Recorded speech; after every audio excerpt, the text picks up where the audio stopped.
ఏడుకొండలవాడ వెంకటరమణ గోవిందా గోవిందా. ఏడుకొండలవాడ వెంకటరమణ గోవిందా గోవిందా గోవిందా గోవిందా గోవిందా గోవిందా.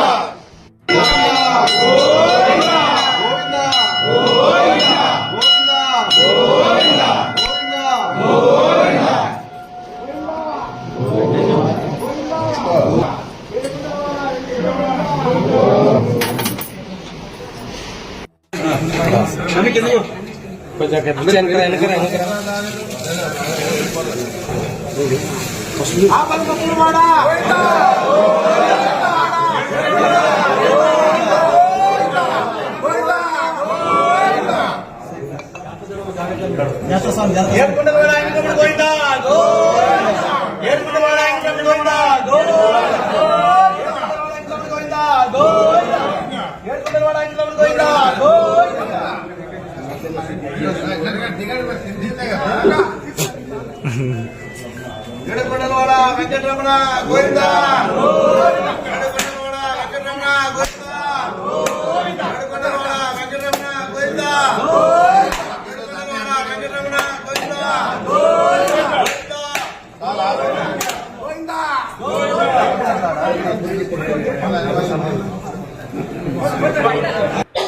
ఏదున్నా ఈ విధంగా ఈ రోజు నీచమైన లడ్ల విషయంలో ఇద్దరు కూడా స్పందించారు కాబట్టి భగవంతుడు వీళ్ళిద్దరిని కూడా వదిలే పరిస్థితి లేదని చెప్పేసి కూడా నేను చెప్పడం జరుగుతూ ఉంది. జగన్మోహన్ రెడ్డి ఒక పద్ధతిలో నడిచేవాడు. ఎప్పుడు కూడా ఏదైనా పొరపాటు జరగకుండా ఉండాలని చెప్పేసి అందరు అధికారులు కూడా చెప్పేసి ఏదున్నా కూడా ఏ విధంగా కూడా నాకు చెడ్డ పేరు రారాదు, ఏదున్నా ఈ ప్రభుత్వం ద్వారా ప్రజలకి మంచి లడ్లు అందించాలని చెప్పేసి ఉద్దేశంతోనే ఆయన అన్ని విధాలుగా ముందుకు పోయినాడు. కానీ ఈ విధంగా చంద్రబాబు నాయుడు గారు ఈ రోజు చేసే కార్యక్రమాలన్నీ కూడా ప్రజలు గమనించారు. బాగా ఏం చెప్తా ఉన్నాడు చంద్రబాబు నాయుడు అని చెప్పేసి ఏదున్నా కూడా ఎవరు నమ్మలే.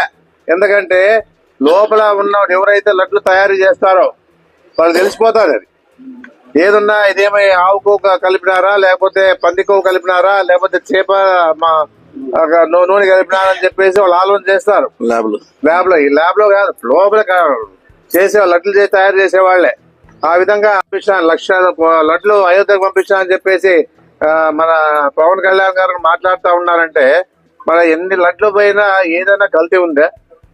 ఏదున్నా ప్రజల మనోభావాలు దెబ్బతీసేదానికి అన్ని కూడా కుతంత్రాలు ఆలోచన చేసి జగన్మోహన్ రెడ్డి నింద మోపాల. మతం మన మతం కాదు, క్రిస్టియన్ కాబట్టి ఆయనకుండే అభిమానాన్ని, ప్రజల్లో ఉన్న బలాన్ని, ఆయనకుంటే ఆకర్షణ తట్టుకోలేక చంద్రబాబు నాయుడు ఈ విధంగా చేస్తారు. ఎందుకంటే లోకేష్ గాని మళ్ళీ ముఖ్యమంత్రి చేయాలి.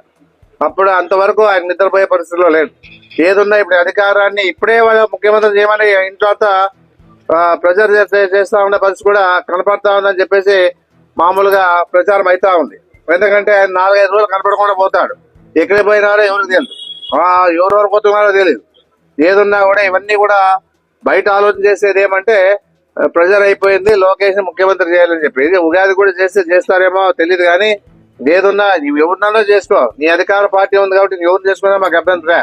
ఇలాంటి తప్పుడు ప్రచారాలు చేయొద్దని చెప్పేసి మాత్రమే నేను ఇటు పలుకుతా ఉన్నాము. ఏదున్నా భగవంతుడు మంచి బుద్ధిని ఇవ్వాలా. ఇంకా 75 ఏళ్ళు వచ్చాయి చంద్రబాబు నాయుడు గారికి, ఆరోగ్యాన్ని ఇవ్వాలా. మేము కూడా కోరుకుంటాం ఆరోగ్యంగా ఉండాలా, ఇట్లా దుష్ప్రచారాలు చేయకుండా మంచి బుద్ధిని ఇవ్వాలా, రాష్ట్ర పరిపాలన బాగుండాలని చెప్పేసి మీరు కోరుకుంటాం. కానీ మీరు ఈ విధంగా ఈరోజు పరిపాలనతో పాటు అన్ని రకాలుగా అబద్ధాలతో అధికారంలోకి వచ్చి